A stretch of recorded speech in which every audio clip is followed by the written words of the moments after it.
음악은 인생에서 빼놓을 수 없는 즐거움입니다. 인류가 음악을 즐기는 방법은 계속 변해왔지만 음악이 가진 의미만큼은 변하지 않았는데요. 타악기의 시초가 되었을 소리나는 물건을 두드리는 고대 인류의 행위와 서라운드 시스템으로 지구 반대편 교향악단의 연주를 듣는 것에는 음악을 즐기려는 의도가 공통분모로 존재합니다. 그렇게 우리는 태초부터 음악을 듣고 만들고 누리면서 살아왔고 음악은 우리 삶의 일부가 되었습니다. 그래서 우리는 음악을 들으면서 감정이 미세하게 움직이는 체험을 하게 되고 자신이 처한 상황에 따라 특정한 음악을 듣고 싶다는 갈망을 느끼기도 하는데요. 음악은 그만큼 우리에게 친숙하면서도 우리를 새로운 곳으로 초대하는 매개체가 됩니다. 이 시간에는 저자의 안내를 따라가며 그동안과는 조금 다른 음악 여행을 떠나보겠습니다.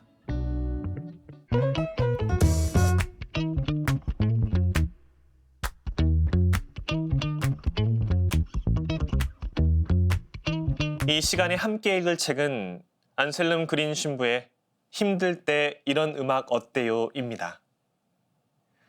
음악은 우리 인생에서 늘 함께합니다. 어딜 가나 스피커에서 흘러나오는 음악을 들을 수 있고 그 음악은 우리 마음으로 고스란히 전해지는데요. 저자는 살아가면서 인간이 느끼는 걱정, 외로움, 두려움, 기쁨 같은 여러 감정과 상황에 어울리는 곡을 알려주고 음악에는 그런 감정을 변화시키는 힘이 있다는 것을 말합니다.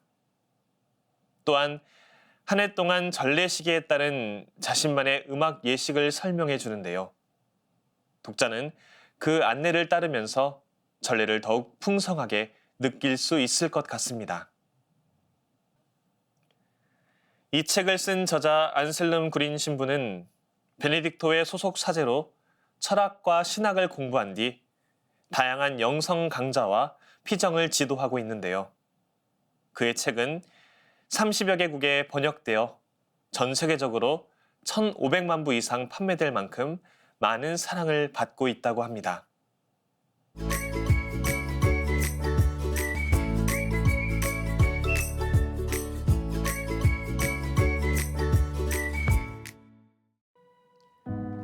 이 책은 여러분이 어떤 음악을 들을 때 자기만의 예식을 발전시켜 나가게끔 격려해 줍니다. 이 예식들은 전래의 주년에 따라 이루어질 수도 있습니다. 여러분의 감정과 연관될 수도 있겠지요. 어떤 음악이 어떤 감정에 도움이 되는지 깊이 생각해 볼 수도 있습니다. 많은 경우 그냥 즉흥적으로 정해 볼 수도 있고요. 하지만 정말 중요한 건 실제 세상으로 돌아가 삶이 나에게 요구하는 바를 마주하고 이 세상을 좋은 방향으로 변화시키기 위해 그 이상적인 세상에서 다시금 벗어나는 것입니다. 나의 현재 상황에 대한 대답으로 또 지금 내 마음을 움직이는 질문에 대한 대답으로 음악을 듣는 것이 중요합니다.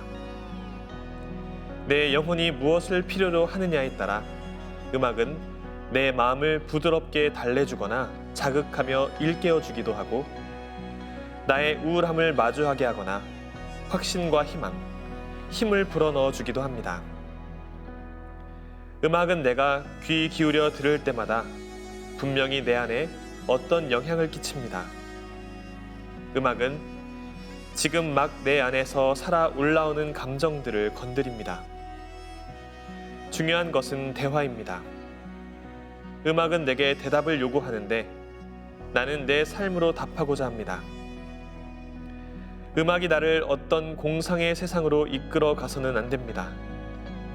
음악의 사명은 내가 살고 있는 외적 현실 세계와 내 마음속 내적 세계를 뚫고 들어와 새로운 울림을 선사하고 이 두 세상을 변화시키는 데 있습니다. 음악은 우리를 감정적으로 고조시키지만 우리를 현실과 멀어지게 하는 것이 아니라 우리의 내면과 외부 세계를 이어준다는 저자의 해석이 흥미롭게 느껴집니다.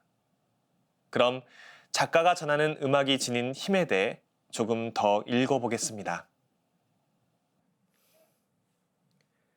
가장 아름다운 음악 하나를 꼽아보자면 바로 모차르트의 레퀴엠 부속가에 나오는 사중창, 자애로우신 예수님 기억해 주소서라고 할 수 있겠습니다.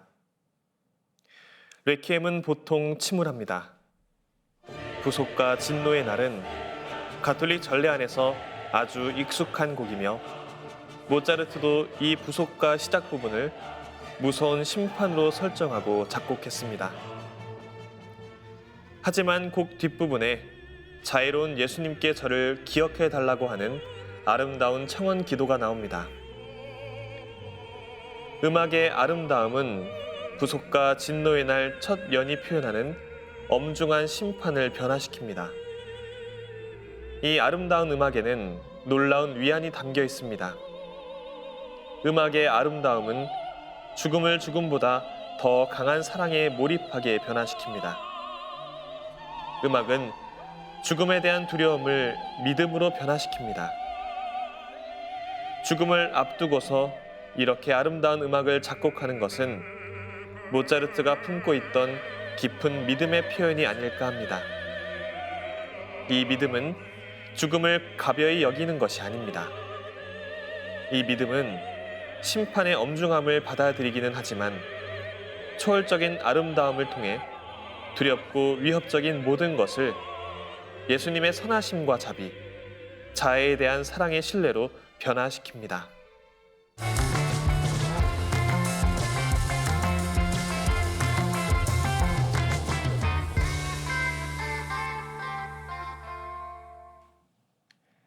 힘들 때 이런 음악 어때요의 저자는 음악을 통해서 각자의 마음을 다스리고 더 나아가 우리 안에 함께 하시는 하느님의 현존을 깊이 마주할 수 있도록 이끌어줍니다.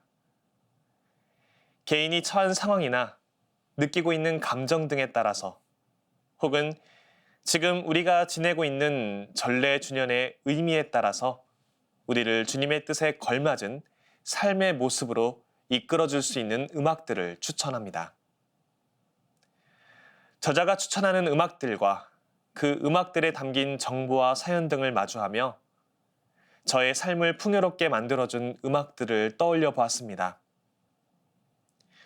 저자가 추천해주는 종교적 색채가 강한 클래식 음악이나 그레고리오 성가보다는 대중가요를 통해 정서적 안정이나 삶의 영감 등을 얻어온 저에게 힘들 때 이런 음악 어때요에 등장하는 음악들이 새롭게 다가왔습니다.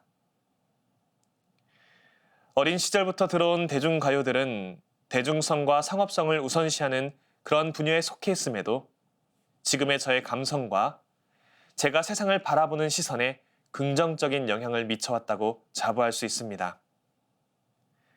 CD 플레이어를 통해 듣던 대중음악들은 학창시절의 제 삶이 학업에 매몰되지 않을 수 있도록 또 창문을 열고 하늘을 바라볼 수 있는 여유를 가질 수 있도록 두 손을 모아 기도를 바치는 시간과 미사에 참여하는 시간을 소중히 여길 수 있도록 주변 친구들의 미묘한 표정 변화에도 관심을 기울일 수 있도록 저를 자극해 주었습니다.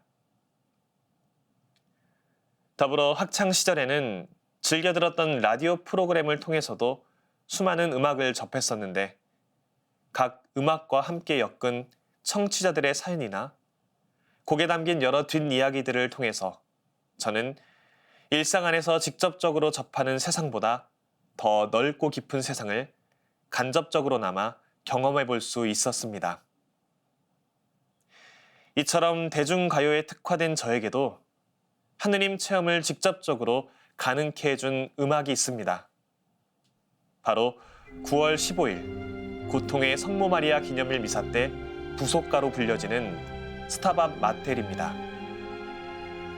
라틴어로 성모님께서 서 계시다라는 뜻을 지닌 이 음악은 13세기 이탈리아의 종교시인 야코포네 다 토디의 시로부터 유래했으며 조스캥 데 프레 등에 의해 작곡된 이래 팔레스트리나, 페르골레시, 하이든, 슈베르트, 로시니, 베르디 등 많은 작곡가들에 의해 다시 편곡되었습니다.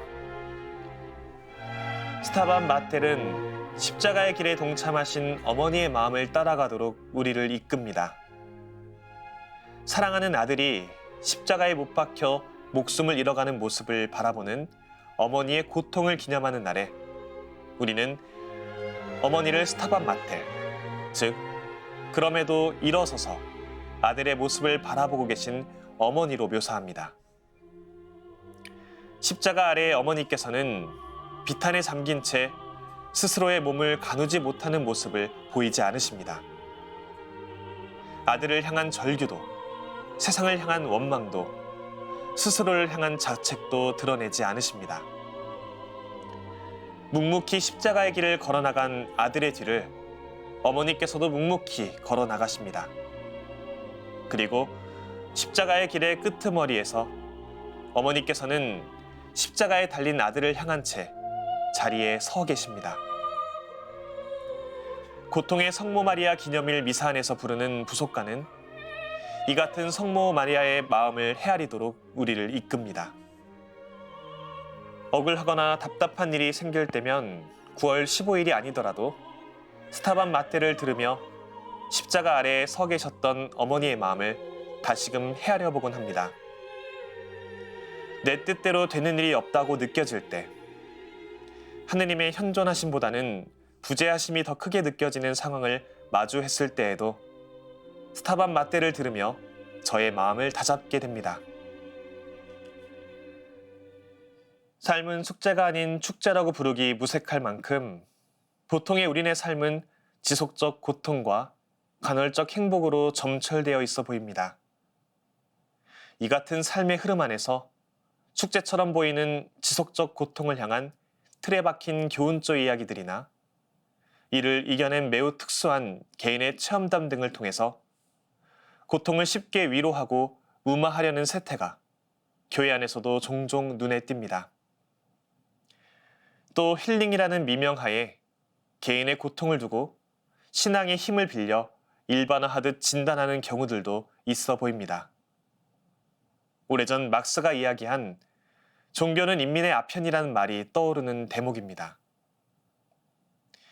이러한 차원에서 음악은 숙제를 축제로 만들어 버리려는 아편이 아닌 숙제를 있는 그대로 받아들이고 숙제와 축제가 삶에서 결코 별개의 문제일 수 없음을 알려주는 역할을 합니다.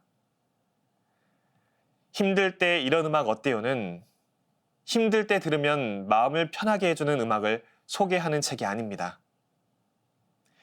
우리 내면의 고통을 직시하고 당면에 있는 처지를 하느님의 시선으로 마주할 수 있도록 이끌어주는 음악에 관한 책입니다. 산적해 있는 삶의 숙제를 혼자서가 아닌 모두가 함께 풀어나갈 수 있도록 이끌어주는 음악에 관한 책입니다. 학업에 몰두할 수밖에 없던 시절에 접한 음악을 통해서 더 넓어진 시선으로 세상을 바라볼 수 있었던 것처럼 또 제가 마음의 고통을 느낄 때마다 십자가 아래의 성모님의 마음을 떠올리듯 스타반 마텔을 들으며 제 마음을 다잡는 것처럼 말입니다. 저는 특히 다단조 미사 가운데 아리아 육신을 취하시어에서 이 신비를 들을 수 있습니다. 8분이 넘는 시간 동안 소프라노는 하느님께서 사람이 되시고 동정녀 마리아에게서 태어나 육신이 되셨다는 신비를 노래합니다. 부드러운 성탄 음악이 마리아의 아드님을 통해 이 세상에 온 사랑을 노래합니다. 모차르트는 이 음악에서 사랑을 들려줍니다. 저는 모차르트가 동정녀에게서 예수님이 탄생한 기적에 얼마나 놀라워하는지 느낍니다. 그러다가 소프라노는 사람이 되셨음을에서 새로운 선율로 노래합니다.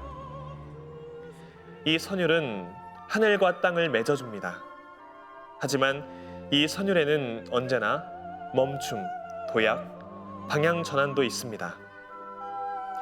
그래서 저는 이 곡을 들으면서 우리가 참된 인간이 되기까지 긴 여정을 걷고 있구나 하고 깨닫습니다. 예수님께서 사람이 되신 사건은 하늘과 땅을 맺어줍니다. 바로 이렇게 우리 안에서도 육화가 일어납니다. 우리 안에서 모든 반대되는 것들이 이어지며 빛과 어둠, 하늘과 땅이 다 함께 혼인잔치를 거행합니다. 우리 안에 있는 모든 반대되는 것들을 맺는 것은 우리를 아프게 하기도 합니다. 우리 안에 너무나 인간적인 것이 신적인 것에 의해 꿰뚫릴 때까지, 우리 안에 딱딱하게 굳은 것이 예수님의 사랑으로 변화되기까지, 평범한 가운데서 하느님의 빛이 우리 안에 빛난다는 사실을 믿을 수 있기까지는 시간이 걸립니다. 음악은 음계, 박자 등 다양한 것으로 이루어져 있습니다. 특히 화음은 음계 간의 조화를 담당하는 것이라 어울리지 않는 음이 하나만 섞여도 그 조화가 깨져서 불협화음을 만드는데요. 그래서 조화로운 음악은 더욱 특별하게 느껴집니다. 그런데 어떤 작곡가들은 화음에 속하지 않는 음을 이용해서 익숙하지 않은 분위기를 자아내는데요. 우리 인생은 조화로운 음악처럼 어울리는 화음으로 가득하기도 하고 때로는 불협화음이 일어나기도 합니다. 그럴 때 어울리지 않는 음조차 우리 인생이란 음악으로 받아들인다면 새롭고 특별한 멜로디가 탄생하지 않을까요? 모든 분들이 매일매일 음악처럼 조화롭고 아름다운 삶을 만들어 가시길 바랍니다. 다음 시간에는 새로운 책으로 돌아오겠습니다. 평범한 일상 속에서 지혜를 발견하는 시간, 책. 지금까지 함께해 주신 여러분 감사합니다.